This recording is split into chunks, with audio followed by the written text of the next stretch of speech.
emoção! Bem, a resposta fica até difícil, né? Não tem muito o que falar agora, né? É difícil você explicar. Ter vergonha na cara. Nós temos que levantar a cabeça dos atletas. E levantar a cabeça para sábado, a gente conseguir os 3 pontos. Tem que levantar a cabeça. Como explicar? Boa tarde para você. Corinthians e Fluminense, gente, já se enfrentaram 113 vezes e essa goleada por 5-0 foi a maior da história do confronto entre esses clubes centenários. Daqui a pouquinho, reportagem do jogo. Também como foi a classificação do Santos, está na final da Libertadores contra o Palmeiras, passando por cima do Boca Juniors. Mas eu começo falando do meu América, que contratou um cara muito vitorioso. Chegou o maior reforço do Campeonato Carioca até agora. Eu não vou fazer milagre. Eu não sou um Messi, eu não sou um Cristiano Ronaldo, eu não sou um Neymar. Ele é Richarlison. 2021 vai marcar uma novidade na carreira dele. E para mim não só trabalhar aqui no futebol carioca, mas estar representando um clube com tanta tradição que nem o América, para mim, primeiro é um privilégio, né? Pela história que o América tem. E depois é um desafio. Campeão brasileiro e mundial pelo São Paulo, da Libertadores pelo Atlético Mineiro, Richarlison foi a principal contratação do América para disputar a seletiva do Campeonato Carioca. O melhor entre os 6 times disputa a elite do estadual.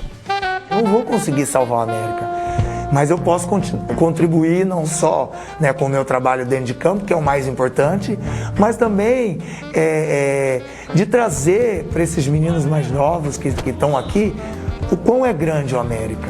O anúncio oficial na internet movimentou as redes sociais do clube.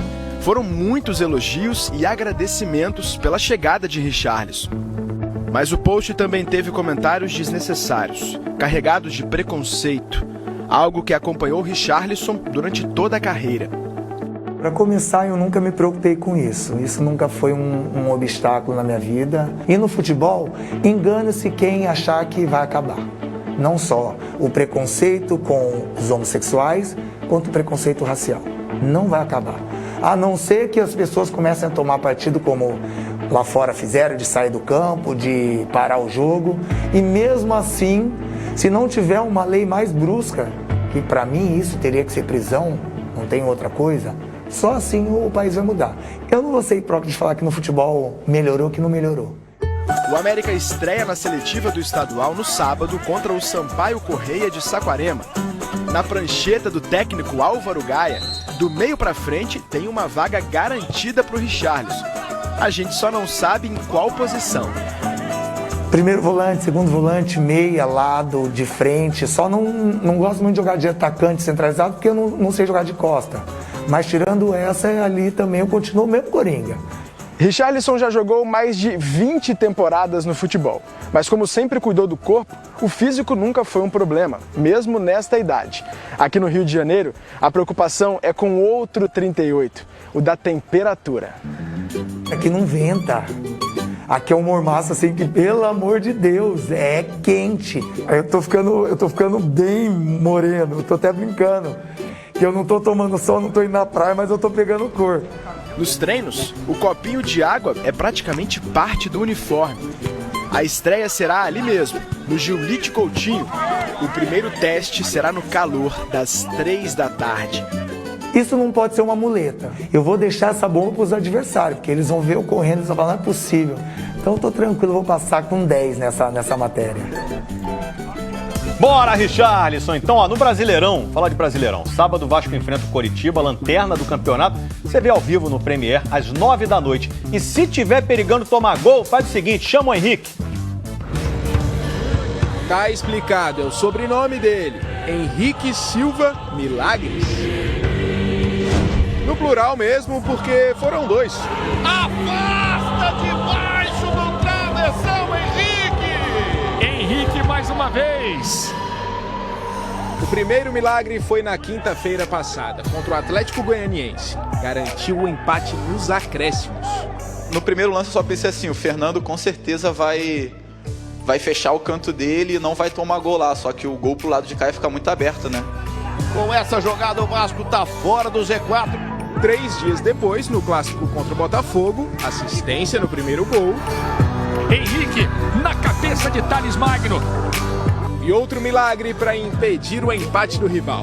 No segundo lance, quando eu vi que o jogador deles conseguiu dominar a bola ficou para chutar, eu pensei a mesma coisa. O Fernando não vai tomar gol do lado dele, de jeito nenhum. Então eu vou fechar aqui desse lado porque o gol ficou grande. Mais uma vez o Vasco salva em cima da linha! Já são 8 anos como profissional. Ora no time titular, ora no banco de reservas. E a cada nova temporada, Henrique vê a torcida pedir reforços para a lateral esquerda. Não me incomoda de maneira nenhuma. A gente sabe que o torcedor quer o clube cada vez mais competitivo, cada vez mais forte. Graças também ao que o Henrique fez nos últimos 2 jogos, o Vasco está fora da zona de rebaixamento e pode se distanciar ainda mais no sábado, aqui em São Januário. O próximo adversário é o Coritiba, que é o lanterna do Brasileirão e tem o pior ataque do campeonato com 22 gols. Vai enfrentar um Vasco embalado e com um cara que não tá deixando a bola entrar. Troca importante. O Corinthians entrou em campo querendo se aproximar justamente do Fluminense na tabela do Brasileirão. Estava em 10º lugar com 39 pontos. Isso depois de uma arrancada boa desde a chegada do técnico Wagner Mancini em outubro. Agora está pensando em beliscar ali uma vaguinha na Libertadores do ano que vem, quem sabe? Esse também é o sonho do Fluminense. O time estava em 7º a uma posição do G6. O objetivo era conseguir um bom resultado em São Paulo e se aproximar do Palmeiras, que é o 6º. Projeções na tabela de 2 times em situações bem semelhantes. Tudo para um duelo disputado, né não? O primeiro tempo até foi. O Fluminense teve as chances mais modestas, como essa aí do Michel Araújo e essa outra do Fred. O centroavante experiente do Fluminense não conseguiu, mas o do Corinthians... O centroavante tem que sempre acreditar que vai sobrar aquela bola, né? Marcos Felipe espalmou para o meio e o Jô acreditou. Gol de centroavante! Daquele que tá atento na hora certa, no lugar certo! 1-0 Corinthians, que só não aumentou o placar mais cedo, porque dessa vez o Marcos Felipe foi bem demais, hein? Espalma Marcos Felipe! No segundo tempo, o Corinthians não só controlou o jogo, como passou por cima mesmo. Na troca de passes rápida, Gustavo ficou com um latifúndio na frente para puxar o ataque e encontrar o companheiro na boa. Aí vem o Gustavo, Gabriel Vermelho tocou no Casares, bateu pro gol! Gol! E quando Danilo Barcelos deixou o Fagner livre na direita, aí abriu a porteira. Dominou na direita, passou e bateu direto, que golaço!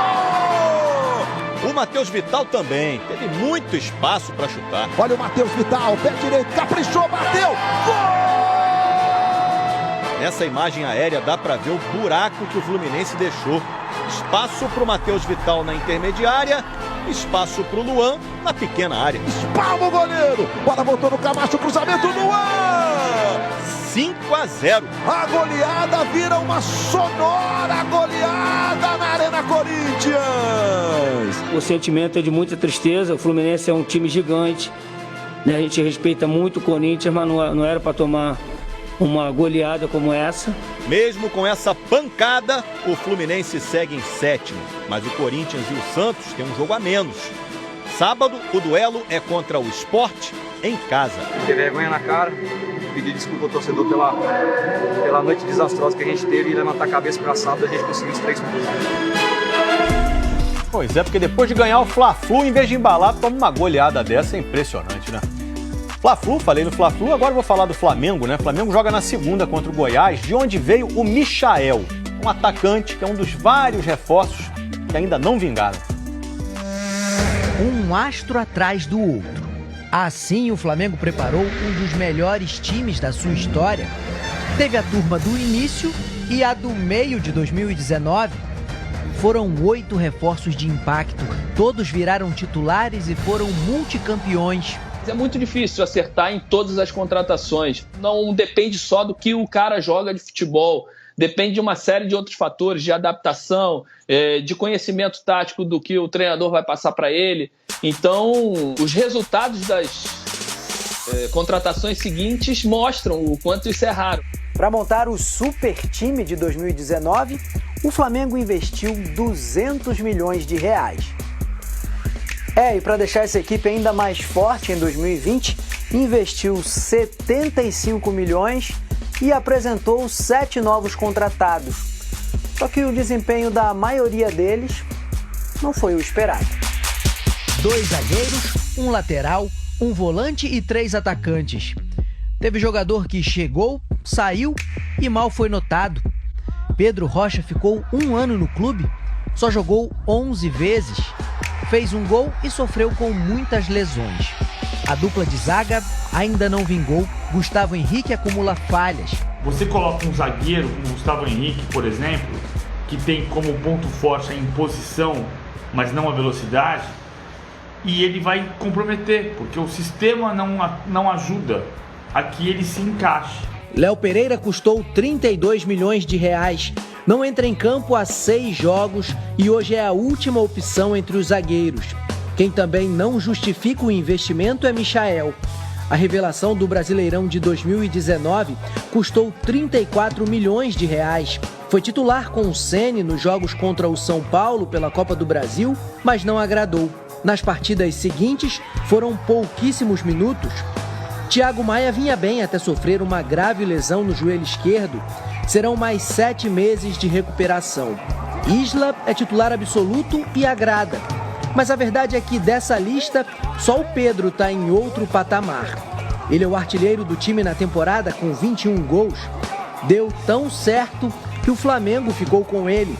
Por 87 milhões de reais, comprou o jogador da Fiorentina. Um acerto que vale por muitos, mas não resolve sozinho.